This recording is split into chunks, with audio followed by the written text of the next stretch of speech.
네, 안녕하십니까. 조대호입니다. 자, 벌써 통신 과목 세 번째 시간이 되겠죠? 자, 이번 시간에 공부할 내용이 이제 다중화기. 지난 시간에 우리가 2강에서 사실 다중화기까지 모두 다 설명을 해 드리려고 하는데 시간이 너무 많이 지나서 제가 잘랐죠. 자, 다중화기를 이번 세 번째 시간에 앞부분에 설명을 좀 드리고요. 그리고 이어서 다음 단원이죠. 정보 데이터 전송의 개요, 그리고 또 여러 가지 매체에 대해서 알아보는 시간으로 만들어 보도록 하죠. 자, 이번 시간에 공부할 내용도 역시나 지난 시간에 이어서 우리가 완벽하게 자다가도 벌떡 일어나서 그릴 수 있어야 되는 정보통신 시스템 구조도의 또 한 부분을 우리가 학습하고 있다는 거 다시 한번 말씀을 드리고, 자, 다음 화면 보여드리기 전에 사실 우리가 지금 온라인 강의를 하고 있지만 여러분들은 뭐 여러분이 원하는 시간에 마음대로 이 강의를 들을 수 있겠지만, 일단 화면을 일시 정지시켜 놓고 제가 숙제? 그 예습을 예습? 아니면 복습을 한번 해보도록 하겠습니다. 그러니까 A4 용지를 하나 빈 거를 연습장을 펼쳐 놓으시고요. 한번 그려보세요. 정보통신 시스템 구조도 이쪽을 단말기로 한다 그러면 이제 단말기, 그리고 전송 제어 장치, 그리고 컴퓨터, 또 통신 제어 장치 CPU, 그리고 신호 변환기, 그리고 통신회선. 자, 이렇게 그려보시고, 그 다음에 전체적인 부분에서 이 컴퓨터 이 부분은 데이터 처리계에 속하고, 나머지 이 CCU부터 단말기까지 전체를 데이터 전송계에 속하고, 양쪽에 두 개 있는 컴퓨터와 CCU는 그죠? DTE에 속하고, 자, 이쪽 터미널과 TC 역시 DTE에 속하고, 중간에 신호 변환 장치와 통신회선 같은 경우에는 DCE에 속한다. 자, 이 전체의 구조도를 다음 페이지에서 또 한번 보여드립니다. 자, 이 구조도를 여러분들이 머릿속에 개념으로 딱 이해를 하시고 완벽하게 여러분 것으로 만들어서 구체적으로 하나하나 우리가 정리를 해 나간다면 통신의 전반적인 부분을 여러분들이 다 정리를 할 수 있겠다라고 말씀을 드려요. 자, 그러면 이번 시간에 공부하게 될 이 첫 번째 내용이 바로 다중화기인데요. 자, 다중화기라는 것은 영어로 하게 되면 멀티플렉서죠. 그러니까 여러 개가 하나로 들어간다는 얘기거든요. 그게 무슨 뜻이냐면, 여기 있는 컴퓨터가 기사 친구의 주 컴퓨터 서버라면 여러분 집에 있는 컴퓨터가 단말기가 되겠죠.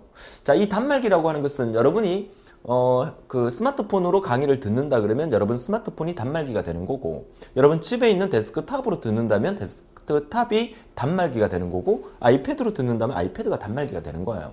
그러면 이 기사 친구의 메인 서버에 수많은 단말기가 연결이 돼 있다는 얘기죠. 그러니까 수많은 단말기가 연결이 돼 있다면 이걸 그림으로 한번 표현을 해본다 그러면 이쪽은 하나밖에 없어요. 그죠? 기사 친구의 서버가, 물론 우리가 분산 시스템을 이용해서 전국적으로 이제 주요 위치에다가 우리가 서버를 분산해서 사용을 하고 있겠지만, 뭐 예를 들어서 기사 친구 본사에 있는 메인 서버에 접속을 한다 그러면 하나잖아요. 그래서 제가 다중화기의 그림은 보통 이렇게 삼각형으로 보통 그립니다. 자, 다중화기를 영어로 뭐라 그런다 했어요? 멀티플렉서, MUX라는 말로 쓰고요. 실제 시험에서도 그림이 이렇게 나온 적이 있어요. 수많은 단말기가 연결이 되겠죠. 첫 번째 단말기, 두 번째 단말기, 그러니까 여러분 집에 있는 컴퓨터, 회사 컴퓨터, 친구 컴퓨터 쭉 있겠죠. 기사 친구의 전체 회원이 하나로 모여서 주 컴퓨터에 연결이 되는 이런 형태를 나타내는 게 바로 이 다중화기입니다. 그러니까 다중화기가 하는 역할은 여러 개의 단말기, 여러 개의 회선을 하나로 모아주는 게 다중화기다. 자, 이해하실 수 있겠습니까? 자, 그러면 다중화기의 개념을 우리가 알았기 때문에, 자, 시험에 나오는 얘기를 다음 페이지부터 이제 본격적으로 해보도록 하죠. 자, 다중화기는 정의가 하나의 통신회선에 다수의 단말기, 터미널이 공유할 수 있도록 하는 것이 정의다. 그쵸? 줄쳐두세요. 정의니까. 그 다음에 효율적인 전송을 위하여 넓은 대역폭을 가진 하나의 전송 링크를 통하여 여러 신호를 동시에 실어 보내는 기술이다. 자, 그럼으로써 시험에 나오는 얘기, 다중화기의 가장 큰 장점은 그 선로를 공동 이용이 가능하다. 삼각형 딱 생각하시면 돼요. 그쵸? 삼각형 딱 생각하셔서 다중화를 위한 장치로서 다중화기, 집중화기, 선로 공동 이용기 세 가지가 있다. 자, 이것도 다중화의 개념에 속하는 거지만 실제로 이제 우리가 말하는 멀티플렉서인 다중화기와 집중화기에 대한 차이점은 조금 있습니다. 집중화기는 이제 다음 페이지에서 설명을 드릴 건데, 자, 다중화기의 정의는 뭐다? 여러 개의 회선이 하나로 모여서 선로를 공동 이용할 수 있는 기계가 다중화기다, 멀티플렉스다, 이렇게 여러분들이 이해를 하시면 되겠어요. 어렵지 않죠? 자, 그림을 한 번 더 보여드리는 건데, 그죠? 다중하기, MUX, 시험 문제에서, 가나다라 답항에 이렇게 MUX라고 나올 수도 있어요. 멀티플렉스를 줄여서 MUX라고 하고요. 여러 개의 단말기가, 그죠? 여러 개의 단말기가 다중하기를 거쳐서 하나의 선로를 통해서 주 컴퓨터에 접속할 수 있는 이런 구조를 갖고 있는 게 바로 다중하기다. 자, 다중하기 역시나 다중하기를 연결대면에서 양단의 신호 변환 장치인 모뎀이라는 게 설치가 되고, 또 이쪽에서도 서버가, 주 컴퓨터의 서버가 우리 기사 친구 같은 경우에는 뭐 분당 서버, 또 서울에 또 강남 서버, 그 다음에 뭐 지방 서버 이렇게 분류가 되어 있다면 또 여기도 다중하기가 필요할 수가 있다는 그런 의미가 되겠죠. 자, 여러 개의 터미널 신호를 하나의 통신 회선을 통해 전송한다. 결국 우리의 키워드는 여러 개를 하나의 통신 회선, 이게 바로 키워드니까 다중하기가 문제 나왔을 경우에 틀릴 사람은 아무도 없어요. 그죠? 그래서 다중하기의 정의는 뭐 이 정도만 하셔도 될 것 같은데, 문제는 이제 다중하기의 종류죠. 다중하기의 종류는 또 여러 가지가 있어요. 그 다중하기의 종류를 묻는 문제가 여러분 시험에 자주 출제되기 때문에 다음 페이지로 바로 넘어가서 알아보도록 할게요. 우선 그 첫 번째 다중화 기법을 크게 네 가지로 구분을 하는데 뭐 두 가지만 알아두시면 돼요. 밑에 있는 부호 분할 다중화나 공간 분할 다중화 같은 경우에는 말 속의 의미로 생각하시면 되고, 이거부터 이제 키워드를 먼저 정리를 한다 그러면 부호 분할 다중화기는 부호를 분리시킨다는 말, 공간 분할 다중하기는 공간을 분할시킨다는 말, 이것만 기억을 하면 되거든요. 그러면 실제로 여러분 시험에 나오는 것은 이 주파수 분할 다중화와 시분할 다중화인데, 자, 주파수 분할 다중화는 당연히 주파수를 분할시키는 거죠. 역시나 말 속에 답이 있어요. 그리고 시분할 다중화기는 시간을 분할시킨다는 의미예요. 그죠? 자, 시간을 분할시키거나 주파수를 분할시켜서 다중화의 어떤 기능을 하게 만들어주는 건데, 우리 시험에서는 이렇게, 여러분 책에도 그림이 있지만, 이렇게 그래프로 만들어서 이걸 묻는 문제가 시험에 자주 출제가 됐었어요. 이제 그래프 딱 보시면서 외워주시고 기억하시면 돼요. 자, 시간축이 있고 주파수축이 있죠. 그러니까 이 주파수 분할 다중화기는 주파수를 분할하는 거니까, 이거를 하나, 떡이라고, 그죠? 떡이라고 이렇게 생각한다면, 색깔을 좀 잘 보이게, 자, 떡이라고 생각한다면 떡을 칼로 이렇게 썰은 거죠. 그죠? 이게 주파수 축이니까 주파수 축으로 이렇게 썰어서 만들었으니까 주파수를 분할한다, 뭐 이렇게 생각하시면 되겠고요. 그 다음에 시간 분할 다중하기 역시나 시간 축이 이쪽 축이니까, 그죠? 떡이 이렇게 있으면 떡을 이렇게 칼질을 이렇게 했다는 얘기죠. 시간을 쪼갰다는 얘기입니다. 그러니까 그래프를 보면서 이게 주파수 분할 다중하기에 대한 그래프인지 시분할 다중하기에 대한 그래프인지를 구별할 수 있으면 돼요. 그렇죠? 그래서 이거 쉽게 이렇게 정리를 하면 되는데, 어떤 학생은 또 과거에 그 오프라인에서 제가 강의를 할 때 어떤 학생이 선생님 저는 외우고 갔는데 이거 틀렸어요. 왜 틀렸냐 그러니까 저는 이렇게 외웠다 그러더라고요. 어떻게 이쪽이 시간축이고 저쪽이 주파수축이니까 이 그래프가 이렇게 채널이 가로로 이렇게 돼 있으면 주파수 분할 다중하기고, 채널이 세로로 돼 있으면 시분할 다중하기다, 이렇게 외우고 갔대요. 근데 시험 문제에서는 어떻게 나왔냐면 그래프가 이렇게 해서, 자, 주파수를 영어로 프리퀀시라 하기 때문에 제가 F라고 쓸게요. 이쪽이 F고 시간을 타임이라 그러니까 이쪽을 T라고 이렇게 적는 거야. 이렇게 해놓고 난 다음에 그래프가 채널 1, 채널 2, 채널 3 이렇게 나온 거예요. 집중을 여러분들이 공부를 할 때 개념을 생각을 안 하고 집중을 안 하기 때문에 이런 문제가 생기는 거예요. 시험 문제에서 이렇게 나오면 이게 뭡니까? 시간축을 기준으로 채널을 쪼갠 거니까 이거는 시분할 다중하기죠. 그러니까 여러분들이 시험 문제 나왔을 때 외우고 가실 때 가로면 주파수다, 세로면 시분할이다, 이렇게 외우고 가시면 안 된다는 거예요. 그죠? 자, 무슨 뜻인지 되십니까? 그러니까 축을 기준으로 시간축을 쪼갠 것이 시분할이고 주파수 축을 쪼갠 것이 주파수 분할 다중하기다, 이렇게 정리를 하시면 돼요. 자, 여러분 그 기사에서는 시분할 다중하기에 대한 문제가 많이 출제가 됐었습니다. 그죠? 주로 산업기사보다는 기사에서 더 많이 나왔다는 얘기니까 그래프를 보면서 이게 시분할인지 주파수 분할인지 정확히 알아두시고 영어 약자 잘 보셔야 됩니다. FDM은 F의 약자가 이제 프리퀀시, 그죠? 주파수를 의미하는 거고, TDM의 T가, 그죠? T가 타임을 의미하는 거니까 시간을 분할하는 거다. 자, 이해하셨죠? 그래서 이거 반드시 이렇게 기억을 해주시면 되겠고, 나머지 부호 분할 다중화와 공간 분할 다중화는, 그죠? 키워드로 여러분들이 알아주시면 되겠습니다. 자, 그럼 이제 구체적으로 이 주파수 분할 다중화기의 특징은 또 뭐냐? 시분할 다중화기의 특징은 뭐냐? 이거에 대해서 우리가 시험에 기사산업기사가 섞여서 골고루 엄청나게 많이 나오는 부분이에요. 이번 시간에 공부할 내용 중에서 이 부분이 가장 중요하다는 겁니다. 자, 다중화기의 정의는 여러 개의 회선을 모아서 하나의 전송로를 통해서 보낸다는 의미예요. 그렇죠? 그러면 여러 개를 보낼 때 그 보내는 신호를 쪼갤 때 주파수를 분할시키느냐 시간을 분할시키느냐 이 차이인데, 여러분 딱 하나만 기억하세요. 뭘 기억하냐면 주파수 분할 다중화와 시분할 다중화기 중에서 어느 게 더 좋으냐 어느 게 더 나쁘냐, 자, 이걸 비교한다 그러면 무조건 시분할 다중화가 더 좋은 겁니다. 주파수 분할 다중화기가 더 안 좋은 거예요. 자, 이거 기억은 우리 통신 과목이 모두 끝날 때까지 여러분 기억을 하셔야 돼요. 주파수란 말 나오면 무조건 안 좋다. 물론 주파수 분할 다중화, 또 주파수에 관련된 것을 우리가 앞으로 많이 접하게 되고, 오늘날에도 주파수와 관련된 여러 가지 우리 그 통신에 관련된 거를 아직까지 쓰고 있는 데가 많습니다만은 무조건 안 좋다고 했고 안 쓰는 게 아니거든요. 뭐 예를 들어서 제가 과거 그 대양주 쪽에, 호주 뉴질랜드 쪽에 좀 이렇게 살았다고 제가 말씀을 드렸었죠. 자, 거기 있을 때는요, 한국의 어떤 그 드라마나 또 한국의 어떤 그 영화나 이런 것들을 다운받아 보려면 정말 미치도록 그 인터넷 속도가 너무 느려요. 물론 요즘 많이 발전은 했겠죠, 그죠?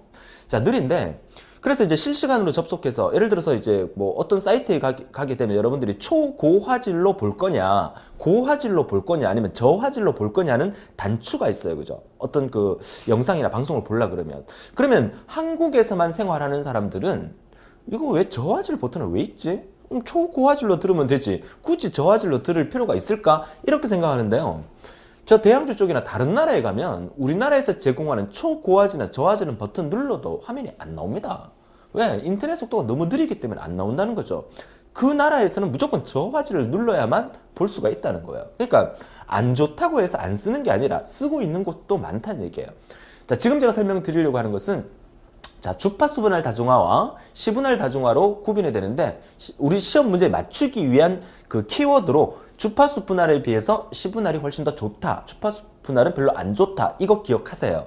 그러면 앞으로 맞출 수 있는 문제가 되게 많아요. 자, 무슨 뜻인지 아시겠죠? 자, 그러면 다음 페이지에서 특징을 한번 보도록 하죠. 자, 주파수 분할 다중화기 FDM, 프리퀀시 디비전 멀티플렉스입니다. 자, 통신의 회선을 주파수를 여러 개로 분할해서 여러 대의 단말기가 동시에 사용할 수 있도록 하는 장치가 이제 정의니까 이건 앞에서 계속 설명드렸던 부분이고, 자, 주파수 분할 다중화의 특징을 쭉 읽어보면요, 대부분이 안 좋은 말이에요. 그쵸? 뭐 속도가 느리다, 그죠? 뭐 또 여러 가지 안 좋은 말이라는 거죠. 그럼 한번 읽어볼게요. 첫 번째, 주파수 대역폭을 작은 대역폭으로 나눈다는 건 정이고요. 하나의 채널의 주파수 대역별로 전송로가 구성된다. 이런 거는 안 외워도 됩니다. 그죠? 주파수니까. 전송하려는 신호에 필요한 대역폭보다 전송 매체의 유효 대역폭이 더 클 때 사용한다. 요거 하나 봐두시고요. 그 다음에 전송에 있어서 시간 지연 없이 실시간으로 전송할 수 있다. 그죠? 그 다음에 주파수 분할은 변복조 기능도 포함하기 때문에 별도의 모뎀을 필요로 하지 않는다. 요거 중요한 말입니다. 시험에 잘 나오는 말. 시험에 잘 나오는 말은 따로 제가 별표를 해드릴게요. 그죠? 자, 요거 시험에 잘 나오는 말. 자, 주파수 분할은 변복조 기능이라는 게 이제 모뎀의 기능이죠. 신호를 디지털을 아날로그로 바꾸고 아날로그 다시 원래 디지털로 바꿔주는 게 우리가 모뎀, 변복조기라고 말씀드렸죠. 그래서 변복조 기능도 포함하기 때문에 별도의 모뎀이 필요하지 않다. 시험에 잘 나오는 말이에요. 자, 여러 개의 정보 신호를 한 개의 전송 선로에서 동시에 전송 가능하고요. 좋은 말은 아닙니다. 일단 시분할을 보면 시분할이 훨씬 더 좋아요. 그죠? 그 다음에 전송 매체를 지나는 신호는 아날로그 신호다. 신호 자체가, 그죠? 아날로그보다는 디지털 신호가 훨씬 더 좋은 거잖아요. 그죠? 자, 전화 회선에서는 1200보호 이하의 비동기식에서만 사용된다. 1200보호. 우리 앞으로 이제 다음 시간에 우리가 배우게 될 건데, 다음 페이지에서 배우게 될 건데, 그 통신의 속도를 나타내는 단위가 있어요. 그죠? 다음 페이지에서 나올 겁니다. 적지 마세요. BPS라는 단위와 BAUD라는 단위가 있어요. 이건 BPS라고 부르고 얘는 보어라고 부릅니다. 보어. 영어로 보어드가 아니고, 그쵸? 이거 영어가 아니고 읽을 때 우리가 보어라고 했습니다. 자, 동기식과 비동기식이 있어요. 그러니까 동기식과 비동기식에서 동기식은 싱크로노스, 비동기식은 에이싱크로노스라고 하는데 당연히 동기식이 훨씬 더 좋은 거예요. 그죠? 근데 얘는 안 좋은 비동기식에 사용이 된다 이 말이죠. 1200보호면 속도가 엄청나게 느린 겁니다. 그죠? 그 다음에 시분할 다중화 장비에 비해서 가격이 쌉니다. 그쵸? 싼 게 비지떡이다. 별로 안 좋으니까 싸겠죠. 그죠? 그 다음에 멀티포인트 방식 구성이 적합하고 구조가 간단하고 주로 저속도 장비에 이용이 가능하다. 속도가 느릴 때. 자, 케이블 혹은 TV 공중파의 텔레비전에 보통 적용이 되고요. 채널 간의 누화 및 상호 잡음 그리고 이런 것들을 막기 위해서 완충 지역으로 이 보호대역이라는 게 필요하다는 거. 요거. 그죠? 자, 가드밴드 이용으로 채널 이용률이 낮아짐으로써 시분할 다중화기에 비해서 비효율적이다. 시분할 다중화기보다 좋지 않은 것이다. 자, 이렇게 얘기를 하고 있죠. 자, 전체 14가지에 대한 문장들이 여러분 시험에 다 나왔던 문장입니다. 그러면 제가 이렇게 그 색깔펜으로 이렇게 동그라미 친 부분 있죠. 이 부분들이 말이 바뀌어서 틀린 답으로 많이 나왔었어요. 그러니까 주파수 분할 가장 여러분이 기억하셔야 될 거 1번 같은 경우에는 개념이니까 여러분이 이해를 하시면 되고 5번째 얘기하고 있는 주파수 분할은 변복조 기능을 포함하기 때문에 별도의 모뎀이 필요하다. 그러니까 변복조 기능이 포함된다는 말은 없지만 하여튼 모뎀이 필요하다는 말로서 틀린 답으로 나온다는 거죠. 필요 없습니다. 주파수 분할 다중화기는 자체가 모뎀의 기능을 하기 때문에 그죠? 그리고 아날로그라는 거, 그 다음에 1200보 이하의 비동기식에 쓰인다는 거, 요것도 상당히 중요한 거예요. 시험에 아주 많이 나오는 부분이에요. 그죠? 그 다음에 저속도라는 거, 가드밴드가 따로 필요하다는 거, 그래서 시분할에 비해서 비효율적이라는 거, 이 정도만 여러분이 개념을 정리하시면 시험 문제에서 주파수 분할 다중화의 특징을 묻는 문제는 모두 다 해결을 할 수가 있습니다. 자, 마지막으로 가드밴드가 뭐냐라고 설명이 되고 있는데 가드밴드가 단독으로 시험에 나온 적도 있어요. 자, 주파수 분할 다중화에서 인접한 채널 간의 채널 간의 간섭을 방지하기 위해서 아까 앞 페이지에서 우리가 채널을 잠깐 보셨는데요. 이 주파수 분할에서 이 채널이 이쪽 채널과 이쪽 채널 사이에 서로 간에 부딪히는 간섭이 있단 말이죠. 이 간섭을 피하기 위해서 이 중간에 뭐가 필요하다? 그쵸? 가드밴드가 필요하다 이 말이죠. 그죠? 그러니까 채널과 채널 사이에 간섭을 피하기 위해서 가드밴드. 요거는 요 페이지에다가 요거 적어 놓으세요. 가드밴드라고. 그죠? 채널 간의 간섭을 피하기 위해서 가드밴드가 필요하다는 말. 자, 요거 정리하시면 되겠고. 그래서 주파수 분할 다중화기가 여러분 시험에 얼마나 많이 나왔는지 보시면 여러 가지 체크 표시가 다 많이 돼 있죠. 그죠? 주파수 분할 다중화기가 시험에 많이 나왔다는 표시가 다 돼 있으니까 잘 정리하시고 개념적으로 이해할 부분은 우리가 지금 시분할 다중화기 볼 건데 시분할 다중화기보다 성능이나 여러 가지 면에서 좀 떨어지고 비효율적이에요. 그럼 본격적으로 시분할 다중화기 보도록 하죠. 자, 시분할 다중화기도 엄청나게 시험에 많이 나왔죠. 자, 우선 시분할 다중화기의 정의는 통신회선의 대역폭을 일정한 시간의 폭으로 나눈다는 거. 이제 개념이 되겠고요. 시분할 다중화기의 특징은 주파수 분할 다중화기에 비해서 속도가 빠르죠. 고속 전송이 이용 가능하다. 자, 이런 부분. 자, 아까 주파수 분할 다중화기는 동기식에 쓰인다 그랬어요? 비동기식에 쓰인다 그랬어요? 비동기식에 쓰인다 그랬죠? 그럼 시분할 다중화기는 동기식. 그쵸? 동기식에 쓰인다. 자, 그런데 시분할 다중화기는 종류가 동기식에도 쓰일 수 있지만 비동기식에도 쓰일 수가 있어요. 그러니까 시분할 다중화기 종류를 동기식 시분할 다중화기와 비동기식 시분할 다중화기 두 가지로 구분합니다. 이것도 기억을 해주셔야 돼요.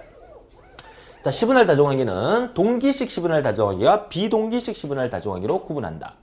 자, 동기라는 말과 비동기라는 말을 우리가 구분한다 그러면 영어로 보시면 동기식이라는 말을 synchronous라고 그러죠.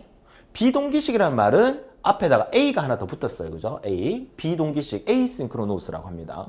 자, 동기식은 둘의 상태를 똑같은 상태로 동기화시켜서 작동하는 거라면 비동기식은 서로가 다르게 작동을 하는 거예요. 아무래도 똑같이 하는 게 훨씬 더 좋습니다. 그죠? 속도도 빠르고. 그죠? 자, 그런 개념으로 이해하시면 되겠고. 그래서 내용을 읽어보게 되면 동기식 시분할 다중화기는 전송 매체상의 전송 프레임마다 그죠? 해당 채널의 타임 슬롯이 고정적으로 할당되는 방식이다. 이 고정이라는 말이 이제 키워드가 되겠죠. 동기식은 고정적이다. 그럼 비동기식 볼까요? 비동기식은 사용자 요구에 따라 타임 슬롯을 고정이 아니라 동적으로, 그죠? 동적으로 할당하여 데이터를 전송하는 다중화 방식이다. 자, 이런 개념.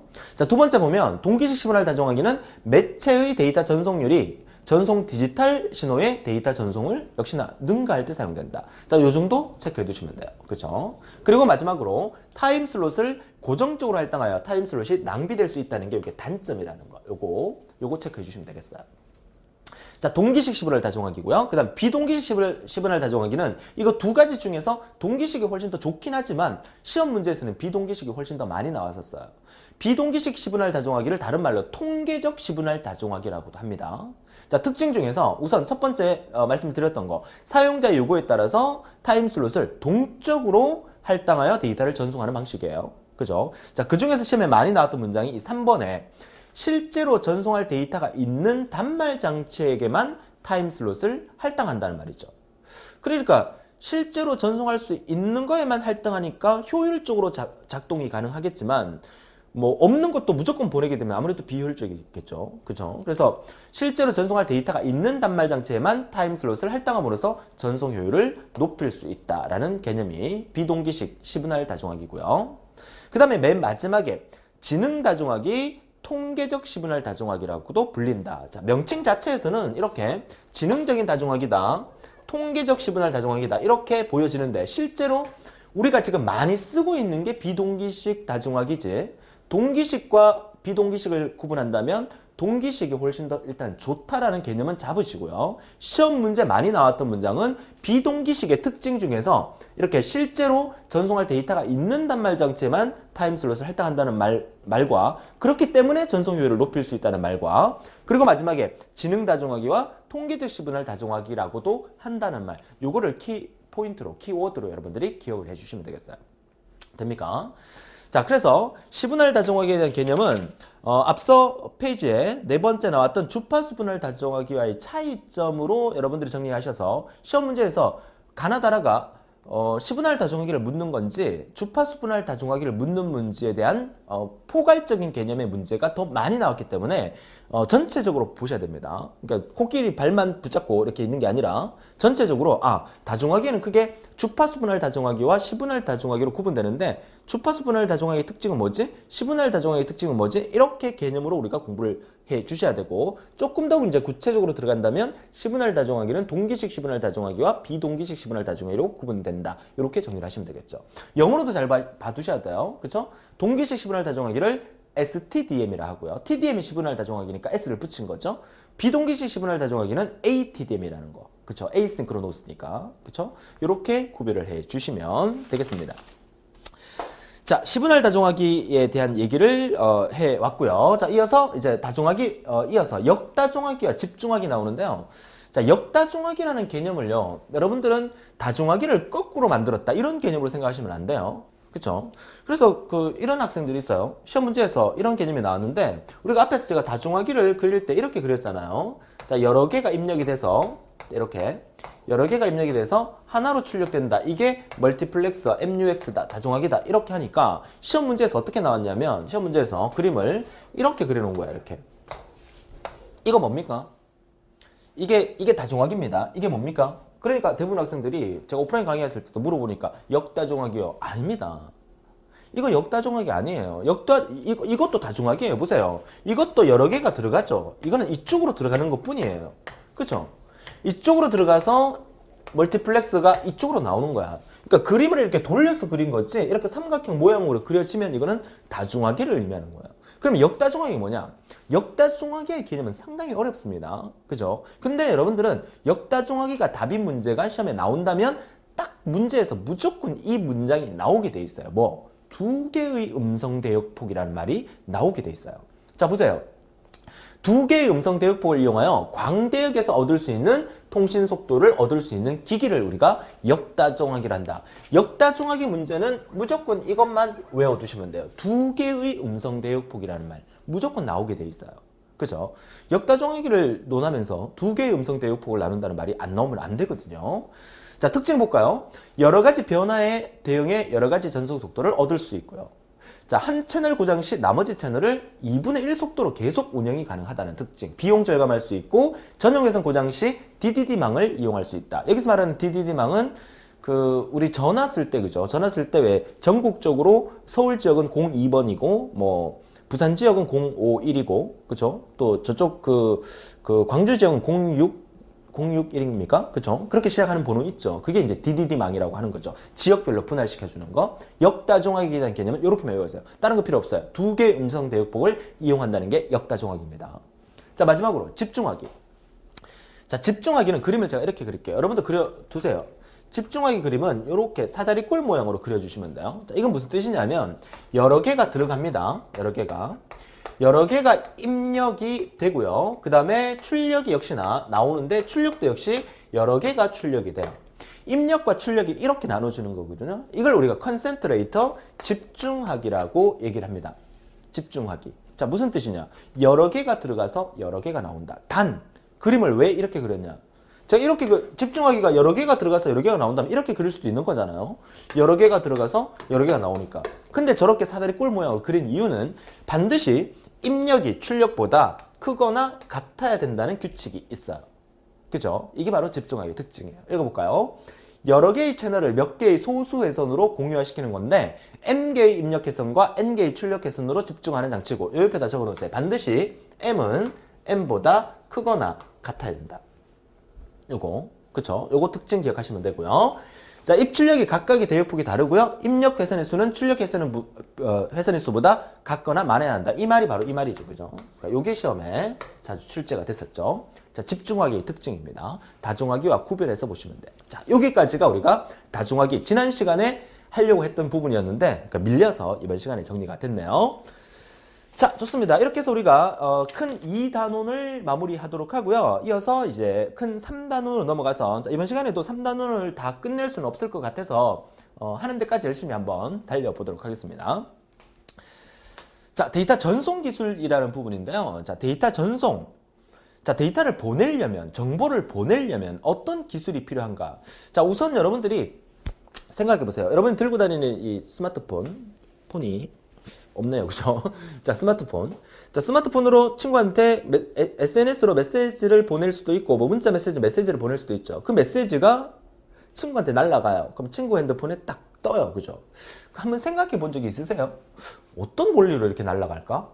그죠? 너무너무 신기하지 않습니까? 저는요, 1980년대 후반에 컴퓨터를 처음 접하게 됐는데요. 자, 컴퓨터라는 걸 처음 접하게 됐는데, 컴퓨터 모니터가 이렇게 있고요. 그리고 키보드가 이렇게 있잖아요. 키보드에다가 A, B, C, D라고 치고 엔터를 딱 치면 모니터에 A, B, C, D가 딱 나오는 게 너무너무 신기했었어요. 어떻게 저렇게 될까? 그죠? 종이에다가 뭔가 이렇게 막 쓰던 시대에다가 뭔가를 이렇게 컴퓨터 치니까 나오는 거야. 너무너무 신기하다. 어떻게? 그래서 막 쳐봤어요. 대한민국도 쳐보고 치니까 컴퓨터에 막 표시가 되니까 너무너무 신기하다. 자, 시간이 조금 지나서 더 신기한 일이 벌어졌어요. 컴퓨터에 막 쳐서 이제 그 글자가 막 나오잖아요. 그러고 난 다음에 이따만한 기계를 컴퓨터에 딱 붙여놓으니까 종이를 딱 밀어넣으니까 엔터를 치니까 뭔가 글자가 모니터에 있는 글자가 막 찍혀 나오는 거야. 너무너무 신기한 거야. 과거에 그 사무실에서는 그 타자기를 많이 사용했었죠. 그죠? 타자기. 혹시 기억나십니까? 타자기 종이를 이렇게 딱 꽂아서 막 치면 종이가 타사삭 올라가죠. 그죠? 그리고 쫙 밀어서 줄바꿈하고 그렇다 하는 그런 타자기 시대에서 컴퓨터 시대로 바뀌면서 참 많은 변화가 있었습니다. 그죠? 일부 사무실에 타자기로만 쓰다가 관공서에도 타자기로만 쓰다가 컴퓨터가 보급되면서 모든 업무 처리를 컴퓨터로 하기 시작했는 지가 불과 얼마 안 됐어요. 이제 본격적으로 이제 변화가 된 게 90년대 초반부터 이제 본격적으로 이제 변화가 되지 않았나. 얼마 안 됐죠, 사실은. 그죠? 너무너무 신기했었는데, 그러니까 지금도 여러분들 한번 생각해 보세요. 여러분이 들고 다니는 핸드폰이나 아니면 전화로 친구야 라고 얘기했을 때 미국에 있는 친구, 서울에 있는 친구, 부산에 있는 친구가 왜? 라고 대답했을 때 바로 내 옆에 있는 것처럼 들린다는 그 자체가 사실 너무너무 신기한 거예요. 그런 어떤 내용들은 내가 문자 메시지를 보내거나 이메일을 보냈을 때 친구한테 도착할 때 어떤 경로로 친구한테 도착할 수 있느냐. 그게 기술이죠. 그죠? 우리는 지금 뭘 공부하고 있다? 그 전송 기술에 대해서 한번 알아보겠다는 얘기죠. 재밌지 않겠습니까? 그죠?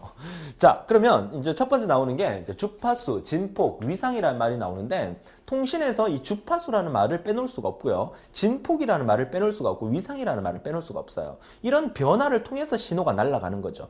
우리가 컴퓨터에서 뭐 예를 들어서 친구한테 메시지를 보내요. 사랑해라고 메시지를 보내요. 그쵸? 그럼 이 사랑해라는 것은 하나의 문자죠. 문자. 그쵸? 이 문자를 컴퓨터가 알아먹을 수 있는 이진부호화로 시켜서 변화를 시켜요. 그쵸?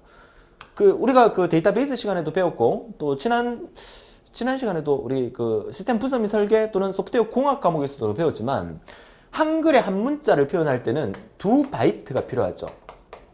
2바이트. 2바이트는 비트가 모여서 하나의 바이트가 되는데 비트가 8개 모여서 하나의 바이트가 되거든요. 그죠? 그러면 얘는 몇 비트? 16비트가 되는 거예요. 한 글자당 16비트예요. 물론 영문이나 숫자 같은 경우는 한 글자당 한 바이트예요. 그러니까 한 글자가 8비트를 나타내는 건데 한글 같은 경우는 조금 영문보다 두껍잖아요. 그죠? 그러니까 이제 2바이트로 표현이 되고 16비트가 되는 거예요. 그러니까 이 16비트라는 이 데이터 3개를 합하면 곱하기 3의 비트가 날아가게 되는 거죠. 그러면 이 3개의 글자를 이진수로 막 분해를 시켜서 그 이진수로 분해된 데이터를 날아가게 만드는 거야. 그러면 그렇게 날아갈 때 우리는 이 신호가 이진보어로 바뀌게 되면 이 신호를 우리가 전부 다 디지털 신호라고 하죠. 디지털 신호는 모양 자체가 이렇게 생겼어요. 그죠? 이렇게. 다음 시간에 이제 본격적으로 이 신호에 대해서 우리가 공부를 하게 될 건데 이렇게 생겼어요. 그러면 우리 인간 입에서 나오는 이 목소리가 커졌다 작아졌다 커졌다 작아졌다 지 마음대로잖아요. 사람 목소리에 따라서. 예전에 그 엄청난 고음을 내는 그 키메라라고 있었어요. 키메라. 그죠? 아니면 남자들 목소리 중에 아주 중저음, 그러니까 바리톤, 베이스 목소리. 그러니까 사람의 목소리는 천차만별인데 그렇기 때문에 신호는 이렇게 아날로그 형태의 신호가 그죠? 이게 사람의 목소리죠. 신호는 디지털 신호와 아날로그 신호가 있어요. 이렇게 각진 거. 디지털 신호 어떻게 생겼다? 각진 거. 이거 D자 하면 D자가 디귿 이 모양이 디귿 모양이잖아요. 그죠? 아날로그 신호는 아자가 동그라니까 아날로그 이렇게 생각하시면 되겠죠? 이렇게까지 얘기해야 되겠습니까? 그죠? 자, 그러면 우리가 이런 그 아날로그 신호와 디지털 신호에 있어서 주파수와 진폭, 위상 전부 다 아날로그에 관련된 얘기입니다. 아날로그 신호에. 그래서 주파수는 신호의 주기를 나타내는 말이고 단위는 HZ를 씁니다. HZ를 어떻게 읽냐면 헤르츠라고 읽습니다. 헤르츠. 한번 라디오 방송에서 한번 들어본 적 있죠? 우리 지역의 MBC 라디오의 주파수는 95.6MHz입니다. 이렇게 얘기하는 거 많이 들어보셨죠? 그러니까 주파수를 얘기하는 거예요. 주파수의 헤르츠. 자, 진폭은 이제 앰플리튜드라 그래서 신호의 높고 낮음을 나타내는 거예요. 신호가 높고 낮음을 나타내는 게 진폭을 나타내는 거고, 위상이라고 하는 것은 신호의 시작 위치가 어떻게 변하느냐 이런 의미를 나타내는 거예요. 이제 앞으로 우리가 다음 페이지를 통해서 계속해서 배우게 될 건데 주파수라는 말의 의미, 진폭의 의미, 위상의 의미는 앞으로 계속해서 얘기를 할 거니까 이번 페이지에서는 그냥 명칭만 한번 들어주세요. 진폭이란 말이 있고 주파수란 말이 있고 위상이란 말이 있어요. 제가 앞 페이지에서 다중하게 설명드릴 때 이런 말을 드렸는데 제가 물어볼게요. 주파수, 진폭, 위상 3개 중에서 어느 게 제일 안 좋아요? 그러니까 사투리로 제일 파인 게 뭐예요? 파인 거. 주파수입니다. 주파수. 그쵸? 주파수의 파자가 파이다의 파자입니다. 파자.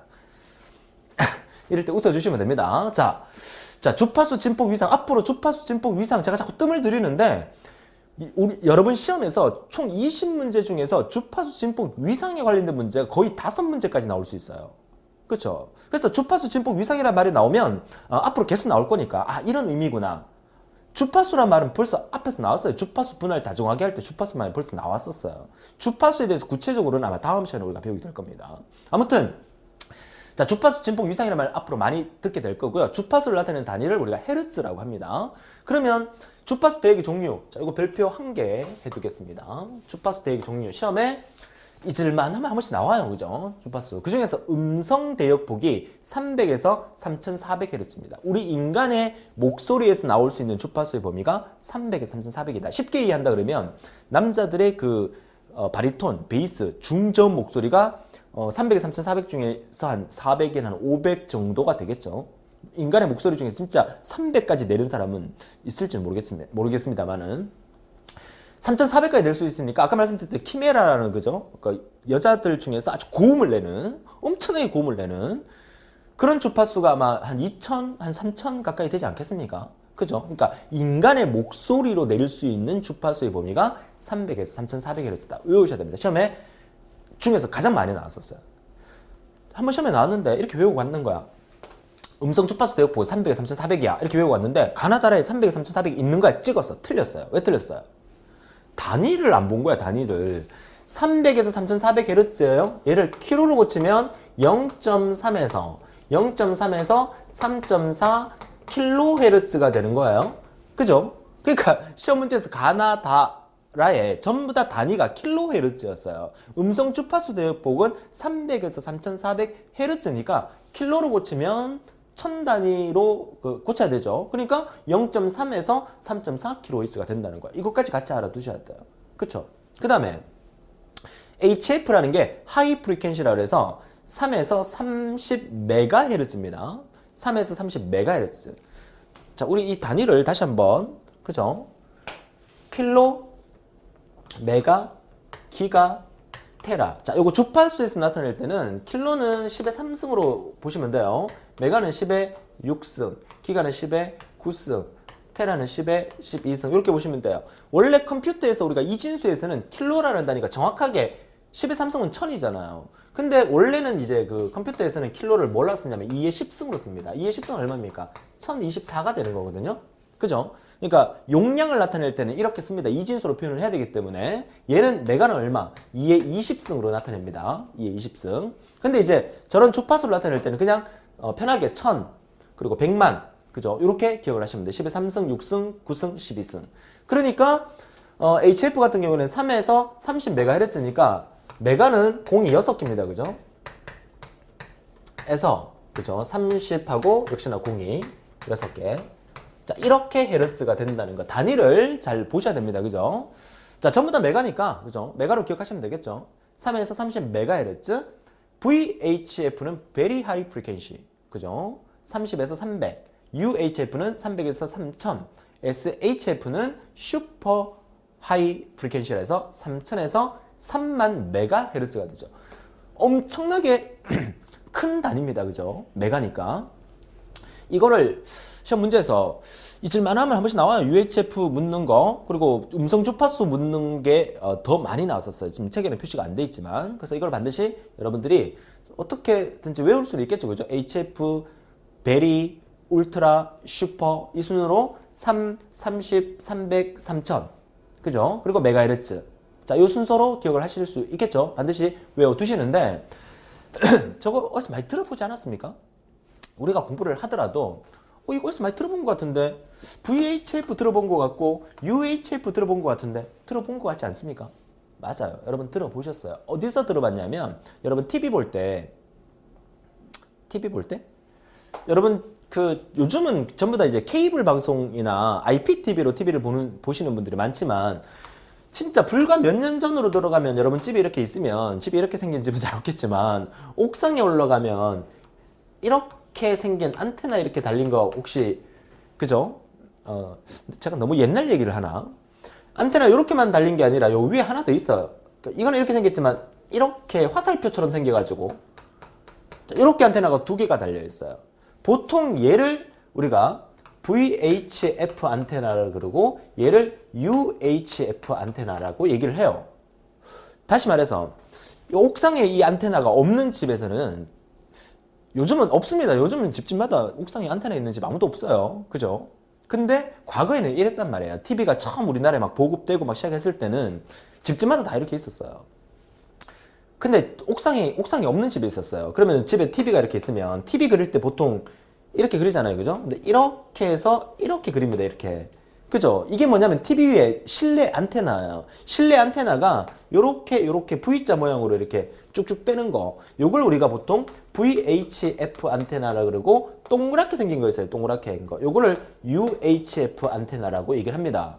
TV를 공중파에서 요즘은 케이블로 다 보기 때문에 뭐 공중파에 대한 개념이 없지만 지금도 저 산골짜기 가서 TV 들고 산골짜기 가서 요즘은 또 DMB라는 게 또 있으니까 또 인터넷이 되니까 뭐 마음대로 볼 수 있지만 이제 과거를 얘기하는 겁니다. 이 안테나를 들고 가면 이제 TV를 볼 수 있죠. 그래서 과거에 TV가 초창기에 많이 보급될 때 이 그 전파가 제대로 이제 잡히지가 않아 가지고 TV가 잘 안 나오면 옥상에 올라가서 아빠가 그죠? 안테나 막 이렇게 만지고 그랬던 적도 있었고요. 이 집안에 이 안테나를 막 이렇게 또 돌려보고 저렇게 또 돌려보고 그랬던 기억이 납니다만은 자, 지금 제가 하는 얘기 시험에 나오는 얘기는 아닙니다. 이거 VHF, UHF에 대한 개념이 생각이 나서 이제 말씀을 드리는 건데 그냥 재밌게 들으세요. 그죠? 자, 이 V자 모양으로 된 게 이제 VHF고 동그랗게 된 게 UHF인데 이렇게 생각하시면 돼요. 여러분 집에 TV가 우리나라의 공중파 방송이 MBC, KBS 1, KBS 2 그리고 EBS 그리고 이제 SBS, 그죠? 그 중에서 이제 MBC와 KBS 1 같은 경우에는 VHF 방송을 하게 돼요. 그러니까 이 전파로 여러분 집에 TV를 보내게 되죠. 그리고 SBS나 KBS 이는 모르겠어요. SBS나 AFKN이나 뭐 이런 거 같은 경우에는 UHF 주파수로 보내게 돼요. 그러니까 무슨 말이냐면 SBS 같은 경우에는 UHF를 쓰기 때문에 이게 UHF 그 안테나이기 때문에 만약에 여러분 집에 TV에서 SBS가 잘 안 나온다. 그러면 이 안테나는 건드릴 필요가 없어요. 이 안테나를 건드려야 돼요. MBC나 KBS가 안 나온다 그러면 이 안테나를 건드려야 되지 이 안테나를 건드릴 필요가 없다는 거예요. 무슨 뜻인지 아시겠습니까? 옛날에 그 라디오 같은 경우에는 이렇게 라디오가 집에 있는 라디오가 너무 지금 구석기 시대 얘기를 하는 것 같아요. 그죠? 집에 있는 라디오가 이렇게 있으면 라디오에 보면 이렇게 쭉 빼는 안테나가 있잖아요. 그죠? 이 안테나는 대부분 VHF 안테나입니다. 그쵸? 그럼 UHF 안테나는 이 안에 있어요. 라디오 안에 존재를 하거든요. 요거 좀 제가 좀 헷갈리는데 반대인지 모르겠어요. 그러니까 일단은 결국 어느 채널이 안 나오면 이 안테나를 막 돌립니다. 그죠? 근데 다른 방송에 가면 이 안테나를 또 바꿔야 되는 거야. 그럴 경우는 이 라디오 본체를 이렇게 한번 돌려보세요. 그러면 더 잘 잡히는 경우도 있어요. 물론 오늘날 같은 이 스마트한 이 세상에 살면서 데이터를 이용해 가지고 뭐 라디오나 TV를 마음대로 볼 수 있는 세상이 와버렸지만 이 개념이 이제 주파수에 대한 개념을 우리가 익히기 위해서 과거 얘기를 제가 많이 좀 해본 거예요. 그죠? 좀 추억이 생기지 않습니까? 과거에 이렇게 길거리 이렇게 가다 보면 집에 옥상에 이렇게 안테나 이렇게 막 세워져 있잖아요. 그러면 그러면 안테나가 그 컬러 TV가 1980년대 초반이었죠. 1980년대 초반에 우리나라에 컬러 TV가 보급되면서 컬러 TV 안테나는 이게 빨간색이었어요. 색깔이 있었어요. 그러니까 길거리 지나가다가 보면 저 집은 컬러 TV 있다. 그러면서 다른 집에는 흑백 텔레비전이 있는데 뭐 그런 기억도 납니다. 이렇게 얘기하니까 제가 나이가 엄청나게 많이 들은 것 같다. 그렇죠? 그렇지는 않습니다. 자, 좋아요. 자, 우리가 이 주파수 대역의 종류에서 우리가 기억해야 될 것은 음성 주파수 대역폭하고 그리고 시험에 한번 나왔던 거 기사에서 UHF의 주파수 대역폭을 순서대로 좀 외워달라는 부탁을 드리고요. 자, 대역폭이라고 하는 것을 영어로 하게 되면 밴드위드스라고 합니다. 밴드위드스. 이렇게 읽으세요. 최고 주파수와 최저 주파수 사이의 간격을 의미하는 거고요. 자, 이제 본격적으로 이제 시험에 많이 나오는 이제 통신 속도에 대한 얘기인데요. 이 통신 속도에 대한 얘기를 이번 시간에 또 하이라이트가 되겠네요. 그죠? 별표 3개입니다. 시험에 무조건 나옵니다. 통신에서 약간의 어떤 계산 형태의 문제가 출제가 될 수 있기 때문에 잘 보세요. 자, 통신 속도는 크게 변조 속도와 그리고 신호 속도로 구분해요. 변조 속도로 우리가 단위를 보라는 단위를 쓰고요. BAUD를 읽을 때 보라고 읽습니다. 그리고 이제 다음 페이지 나오는 여러분 책의 밑에 나오는 신호 속도 BPS라는 거 있죠. BPS는 비트 퍼 세크에 대한 얘기인데 자, 보호부터 설명을 드릴게요. 자, 보호라는 것은 변조 속도라는 말, 변조 속도 요거 기억하시고요. 통신 속도의 단위 중에 하나고요. 1초 동안에 몇 개의 신호 변화가 있었는가? 요 변화라는 말에 동그라미 쳐놓으세요. 변화. 보호의 속도 단위는 1초 동안에 신호가 몇 번 바뀌었느냐 이걸 나타내는 거예요. 자, 1초 동안에 보내지는 코드일 수고요. 자, 보호는 시간과 구별을 했을 때는 보호와 시간은 서로 역수관계다 이 말입니다. 자, 보호의 단위를 B라고 쓴다면 보호와 시간은 이렇게 되면 이건 역수관계라고 얘기를 하죠. 자, 얘랑 똑같은 말은 T는 B분의 1이다. 실제 시험 문제에서 이렇게 나온 적이 있어요. 보호의 어떤 수치를 주고 시간은 얼마냐라고 묻는 문제가 나온 적도 있었고요. 시간을 주고 보호를 묻는 문제가 나온 적이 있었어요. 그러니까 몇 분의 몇이다 해서 1 나누기 요거 하시면 되죠. 그죠? 자, 이런 문제 나온 적이 있었으니까 보호는 변조되는 시간분의 1을 나타낸다. 보호와 시간은 역수관계다. 요거 기억하시면 되고요. 자, 변조 속도는 BPS 나누기 변조시 상태 변화수를 나타낸다. 이것도 별표 3개입니다. 이거 통신에서 거의 유일하게 계산해야 되는 문제, 계산 문제라는 거예요. 그러니까 너무너무 쉬운 계산 문제예요. 무슨 말이냐면 변조시 상태 변화수가 시험 문제에서 1비트, 뭐 모노비트라고도 하긴 하는데 1비트, D비트, 트리비트, 쿼드비트라고 합니다. 1비트, 2비트, 3비트, 4비트가 아니라 용어를 이렇게 씁니다. 모노비트, D비트, 트리비트, 쿼드비트. D, 트리, 쿼드. 그럼 어떻게 적느냐? 1비트니까 곱하기 1. 얘는 곱하기 2, 곱하기 3, 곱하기 4. 이렇게 메모해 두세요. 무슨 말이냐면 시험 문제에서 어떻게 나오느냐? 자, 시험 문제 어떻게 나와? 보호의 속도를 가르쳐주고 BPS를 물어요. 그러니까 예를 들어 10번 문제입니다. 10번 문제. 뭐 어쩌고 저쩌고 하는데 2400 BAUD 보호일 경우에 D비트를 사용했을 경우에 BPS는 얼마입니까? 문제가 이렇게 나온다니까요. 이렇게. 그러면 여러분들이 2400이구나. D비트를 사용하는구나. 곱하기 2를 하면 되겠네. 그러면 답은 4800. 그럼 답은 4800 BPS다. 이렇게 문제를 풀 수 있으면 돼요. 통신에서 유일하게 나오는 계산 문제라니까요. 그쵸? 이게 계산 문제입니까? 여러분들은 이것만, 그죠? 1비트, 2비트, 3비트, 4비트. 시험 문제 나오는 말은 D비트, 3비트, 쿼드비트 이렇게 나온다요. 그죠? 말이 이렇게 나온다요. 그죠? D비트, 3비트, 쿼드비트. 자, 이해할 수 있겠죠? 자, 문제 한번 내볼까요? 자, 보호의 속도가 4800이야. 그쵸? 쿼드비트를 사용한다. BPS는 얼마입니까? 계산할 수 있겠죠? 4800 곱하기 4를 하면 되는 거예요. 그죠? 근데 문제가 거꾸로 나온 적도 있어요. 무슨 말이냐? 뭐 예를 들어 11번 문제. 뭐 어쩌고저쩌고 했을 때, 그죠? 4800 BPS 어쩌고저쩌고. 역시 D비트를 사용하면 보호는 얼마입니까? BAUD 보호는 얼마입니까? 이렇게 나오기도 합니다. 그럼 이렇게 나오면 어떻게 하면 돼요? 4800 BPS고 DBT일 때 보호를 물었으니까 2로 나눠주면 되죠. 그러니까 DBT는 곱하기 2지만 반대로 물었을 경우는 나누기 2를 하면 되고요. 얘는 곱하기 3이지만 반대로 물었을 때 나누기 3을 하면 되고, 얘는 곱하기 4지만 반대로 물었을 때는 나누기 4를 하면 된다는 얘기예요. 그쵸? 그러니까 보호를 가르쳐주고 BPS를 묻느냐, BPS를 가르쳐주고 보호를 묻느냐, 그거 생각하시면 돼요. 그쵸? 그러니까 이 5번 문장이 변조속도 보호라는 것은 BPS 나누기 변조시 상태 변화수라고 얘기를 했잖아요. 그러니까 이게 나누기의 의미가 이 의미라는 거죠. 반대로 얘기하면 BPS는 변조속도 곱하기 그 D비트냐, 드리비트냐, 쿼드비트냐를 곱해주면 된다는 거. 자, 이거 다 정리할 수 있겠죠? 그쵸?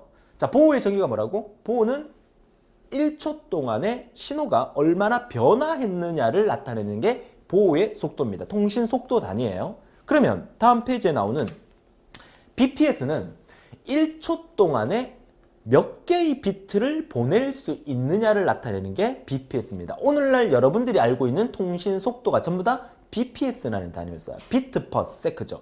1초 동안에 몇 개의 비트를 보낼 수 있는가. 예를 들어서 아까 얘기했었잖아. 사랑해. 자, 사랑해라는 이 세 개의 문장은 총 몇 비트가 되죠? 한 글자는 2바이트. 그쵸? 한 바이트는 8비트.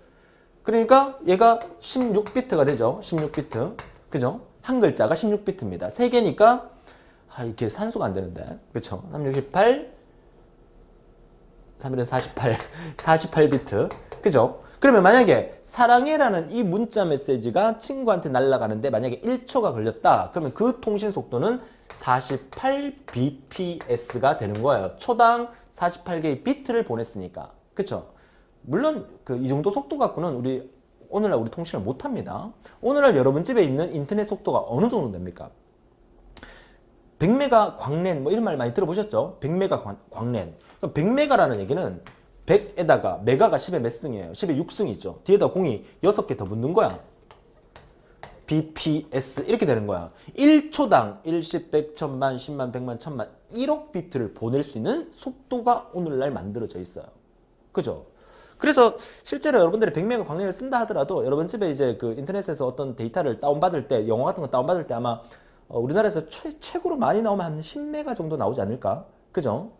물론 이제 규정은 이렇게 돼 있지만 실제로 뭐 여러 가지 그 원인에 있어서 속도는 이만큼 안 나오지만 진짜로 100메가 다운로드 속도가 나온다면 엄청나게 빠른 속도로 우리가 그 인터넷에 어떤 데이터를 다운받을 수 있게끔 그렇게 되는 거죠. 그죠? 자, 속도에 대한 개념 아시겠죠? 자, BPS가 오늘날 여러분들이 쓰는 통신의 속도 단위입니다. 읽어볼게요. 자, 데이터 통신망에서 사용되는 일반적인 전송 속도 단위로서 1초간에 운반할 수 있는 데이터의 비트 수를 나타내는 거고, 데이터 신호 속도라고 하면서 보호와 관계는 보호 곱하기, 여기서 이 곱하기라는 말이, 그죠? 곱하기. 보호 곱하기 그거란 얘기예요. 그죠? 신호 레벨은 이전송 비트를 사용한다. 신호 레벨과 이전송 비트는 똑같은 말이다. 이 말인데, 자, 무슨 말이냐면, BPS와 보호의 그 서로의 관계는 BPS가 더 큰 쪽이에요. 그죠? 맞죠? 시험 문제에서 D비트, 트리비트, 쿼드비트 나온다면, 물론 1비트, BPS와 보호가 동일한 신호에 한 신호로 사용한다면 1비트니까 똑같습니다. 그죠? BPS라는 통신 속도 단위나 보호의 통신 속도 단위는 똑같아요. 곱하기 1을 할 거니까. 나누기 1을 할 거니까. 근데 D비트일 경우에, 트리비트일 경우에, 쿼드비트일 경우에 BPS를 계산할 때는 보호 곱하기 2, 3, 4를 하면 되고, 그죠? 보호를 구할 때는 BPS 나누기 2, 3, 4를 하면 된다는 얘기를 지금 하고 있는 거예요. 앞에 페이지랑 연관되어서. 그죠? 하나 더 여러분이 기억해야 될 게, 시험 문제에서 이거 헷갈려하는 사람이 있어요. 다음 중 답이 무엇입니까? 라고 했는데, 보호하고 BPS가 가나 다라 중에서 두 개가 있으면 어느 걸 찍어야 될지 헷갈려하는 사람들이 있어요. 왜냐하면 이것 때문에 그래요. 이것 때문에. 잘 보세요. 여러분이 실수를 많이 하는 부분까지 제가 알고 있어요. 그죠? 뭐냐면 보호의 속도는 몇 개의 이 신호 변화, 이 펜이 갑자기 왜 얇아졌지? 자, 몇 개의 신호 변화가 있었느냐? 신호란 말 나오죠. 보호의 속도 단위는 1초 동안에 몇 번의 신호 변화가 있었느냐가 보호의 속도의 단위예요. 근데 BPS를 다른 말로 신호 속도라고 불러요. BPS를 다른 말로 데이터 신호 속도라고 불러요. 그러니까 이 신호라는 말 때문에 여러분들이 답이 헷갈린단 말이에요. 무슨 말인지 아시겠어요? 그러면 보호가 답인 문제는 1초 동안에 몇 개의 신호가 바뀌느냐를 묻는 게 보호고요. BPS는 1초 동안에 몇 개의 비트를 보낼 수 있느냐가 BPS예요. 그러니까 정의는 그렇습니다. 근데 명칭은 보호는 변조 속도라고 하고 BPS는 신호 속도라고 합니다. 우리말로 명칭은. 자, 기억할 수 있겠습니까? 절대로 안 헷갈리게 여러분들이 기억을 해주세요. 그러니까 BPS는 1초 동안 몇 개의 비트를 보내느냐. 그 보호에 대한 개념을 한번 잡아볼까요? 자, 그래프가 이렇게 있으면 자, 신호를 이제 이쪽으로 보냅니다. 그죠? 보내는데 여기서부터 여기까지를 1초라고 가능한다면, 그죠? 신호가 하나, 둘, 셋, 넷 날아갔어요. 그러면 신호가 한 개, 두 개, 세 개, 네 개 날아갔으니까 4보다. 1초 동안에 신호가 4개 날아갔다 이 뜻이에요. 이게 보호예요. 그죠? BPS는 1초 동안에 몇 개의 비트를 보내느냐는 거. 반드시 기억합니다. 제가 이렇게 또 열광을 하는 이유가 엄청나게 기사에도 그렇고 이거 엄청나게 많이 나왔죠. 그죠? 엄청나게 많이 나왔기 때문에 반드시 기억을 해 주셔야 되는 부분이라고 말씀을 드리고요. 그죠? 그래서 이 부분은 신호 레벨이라고 하는 것은, 그죠? 2 전송 비트가 아니고 이제 2의 전송 비트, 이렇게 비트 수가 지수성으로 이렇게 들어가죠. 여러분 교재하면 그렇게 돼 있죠. 그렇죠? 2의 지수성으로 신호 레벨을 표현을 한다는 겁니다. 전송 비트를. 자, BPS가 2배 더 우수한 회선으로 교체됐을 경우에 전송량이 2배가 되고 처리율도 향상되고 응답이 향상된다. BPS가 당연히 속도가 2배로 더 높아지게 되면 이런 부분들이 다 좋아진다는 의미겠죠. 자, 보호와 BPS가 이번 시간에 상당히 중요하다. 다시 한번 말씀을 드리고요. 자, 이어서 세 번째, 베어러 속도라는 말 나오네요. 자, 기저 전송 방식에서 데이터 신호 이외에 동기 신호, 상태 신호 등을 포함하는 데이터 전송 단위고, 베어러 속도도 단위는 BPS라는 단위를 사용하고 있습니다. 자, 핵심 키워드는 뭡니까? 일반적인 데이터 신호 외에 이런 동기 신호, 상태 신호 이런 것들을 포함하고 있는 것을 우리가 베어러 속도라고 한다. 베어러 속도도 시험에 한 번 정도는 아마 나왔던 문제라고 볼 수가 있겠습니다. 베어러 속도. 자, 베어러 속도 기억하시고요. 단위가 역시 BPS를 쓴다는 거. 자, 그리고 이제 통신 속도와 연관된 것들이 뭐냐? 데이터 통신을 이용한 음성 선로의 인덕턴스와 그리고 주파수의 대역폭, 또 통신 전류의 크기. 이거는 이제 자주 나온 문제는 아니니까 한번 나왔던 문제를 그대로 적어 놓은 거니까 한번 읽어봐 주시면 되겠고. 자, 비트 에러율은 에러 비트 수 총 비트 수 분의 에러 비트 수가 비트 에러율이죠. 무슨 비율을 나타낼 때는 항상 전체 분의 그거예요. 그죠? 비율을 나타낼 때 그거 기억하시면 되니까 뭐 크게 어려움이 없을 거라고 보여집니다. 자, 이어서 이제 전송 용량에 대한 얘기를 좀 해드려야 될 건데, 이 샤논이라는 사람이 아주 또 유명한 사람이죠. 샤논의 정리라고 합니다. 자, 우리는 이런 그 목적은 있어요. 우리가 어떤 데이터를 보낼 때 항상 깨끗한 데이터를 보내는 거야. 에러 없이. 그죠? 깨끗한 데이터를 보내는 게 우리의 목적입니다. 자, 그렇다면 이 샤논의 정리는 백색 가우스 잡음이 발생되는 통신호의 용량을 정의하는 공식인데요. 자, 이렇게 로그 나오는 공식 나오니까 또 머리가 띵해집니다. 그죠? 절대 걱정 안 하셔도 돼요. 시험 문제에서는 이 공식을 묻는 문제가 나오지 계산하라는 문제는 절대로 안 나옵니다. 나온 적이 한 번도 없어요. 나오면 어떡하느냐? 틀리세요. 저는 과감하게 그렇게 얘기를 합니다. 우리는 어차피 100점 맞는다고 상 주는 거 절대로 아니에요. 100점 맞으면 자격증이 막 금테두리 이렇게 해서 주는 거 절대로 아니에요. 그죠? 그러니까 우리는 시험에 나올 위주로 해서 우리가 80점을 목표로 한다 그러면 지금까지 이 계산 문제가 나온 적은 없어요. 그죠? 나오면 어떻게 하면 된다? 찍으세요. 그냥. 틀리면 되죠. 이것 때문에 우리가 시간 끌 필요가 없으니까. 보세요. 샤논의 정리의 공식은 C는 W 로그 2의 갈로 1 플러스 n분의 s다. 여기서 여러분들이 봐야 될 거는 뭐냐면 통신호 용량이라는 게 이제 속도를 좌우할 수 있는 중요한 단위 역할을 하죠. 그죠? 통신호 용량이. 자, 그러면 얘가 통신호 용량입니다. 통신호 용량. 그 다음에 앞에 있는 W가 대역 폭이고요. S가 시그널, 신호고요. N이 노이즈, 잡음이에요. 그러면 여러분들이 우리 수학 그 공식에서 여러분들이 수학을 손 놓은 지가 하도 오래되신 분이 많기 때문에 이거 A는 B분의 C다. 이 말은요. 이 말의 의미는 A와 C는 비례하고요. A와 B는 반비례합니다. 그죠? 비례한다는 말은 C 값을 높이면 A 값도 높아지죠. 그죠? 반대로 B 값을 높이면 A 값은 낮아지게 됩니다. 그러니까 이걸 올렸을 때 얘가 높아지면 얘와 얘는 비례한다고 얘기를 하죠. 이걸 높였을 때 얘가 낮아지면 얘는 반비례한다고 얘기합니다. 그러니까 결국 앞에 있는 얘와 분자 쪽은 비례하고 분모 쪽은 반비례한다는 얘기예요. 그쵸?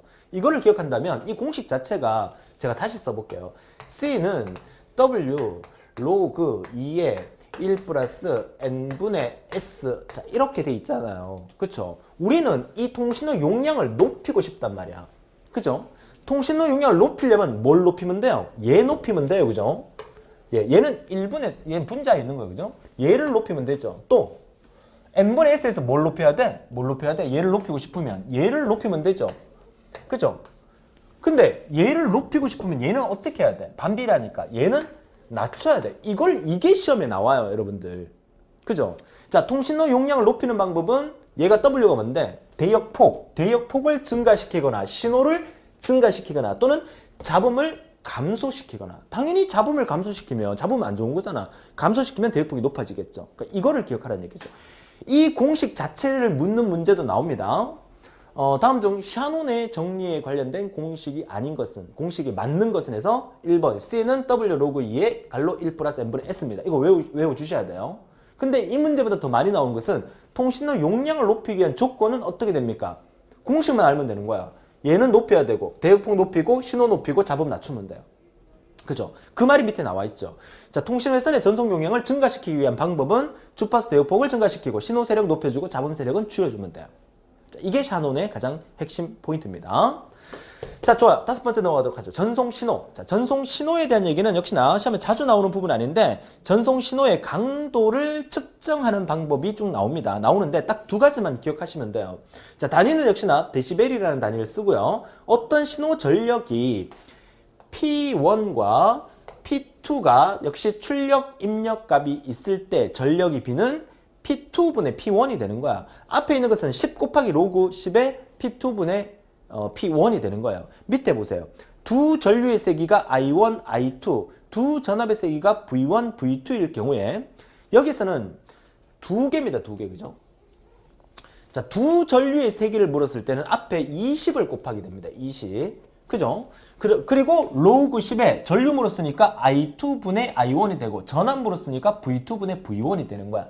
뭐 외우는 거 그렇게 어렵지 않아요. 그죠? 그쵸? 시험에 자주는 안 나오지만 혹시 나온다면 여러분들이 이렇게 유추해서 답을 찾을 수 있을 정도면 됩니다. 자, 얘는 10로그라는 거, 얘는 두 개를 따지니까 20로그라는 거, 그쵸? 그리고 항상 물을 때 입력값이 이제 분모에 오는 거예요. 그죠? 입력값이 분모에 오고 출력값이 분자에 오는 겁니다. 그죠? 요것만 기억하시면 되겠다 라고 말씀을 드리겠습니다. 자, 오늘 준비한 내용은 역시나 전송 매체까지 제가 준비를 했었는데 이 전송 매체는 다음 시간에 또 넘겨서 수업을 해드려야 되겠습니다. 자, 시간이 지금 거의 1시간이 가까이 되고 있으니까 넘었나요? 자, 좋습니다. 이번 시간에 공부한 내용 쭉 정리를 한번 해본다면 이번 시간에 제가 조금 다중화기에 대한 얘기에 대해서 또 중점적으로 좀 설명을 드렸고요. 다중화기 중요합니다. 설명드렸고 그 다음에 데이터 전송 기술에서 주파수의 부분에 보호와 BPS를 구별하는 방법, 또 보호와 BPS의 우리 통신에서 유일한 계산 문제라고 말씀드렸어요. 그죠? 여러 가지 계산과 공식들이 나와 있는데 절대 어려운 거 아니니까 요거 나중에 문제 풀 때나 다시 한번 반복을 하게 될 겁니다. 요 부분 잘 정리해 주시고 원래 이번 시간에 또 제가 하려고 했던 이 그 전송 매체 이제 꼬임선이나 동축 케이블이나 광섬유 케이블 우리가 다음 시간에 이어서 제가 설명을 해 드리도록 하겠습니다. 자, 이번 시간에 공부한 내용 다중화기와 그리고 정보 데이터 전송 기술에 대해서 간략하게 정리를 했고 다음 시간에 이어서 데이터 전송 매체와 그리고 데이터 전송 방식과 신호 변환에 대한 얘기까지 한번 다뤄보도록 하겠습니다. 자, 어떻습니까? 통신이 그래도 좀 재밌지 않습니까? 보통 이제 그 수업을 듣지 않은 학생들 같은 경우에 통신이 가장 어렵다는 얘기를 많이 하세요.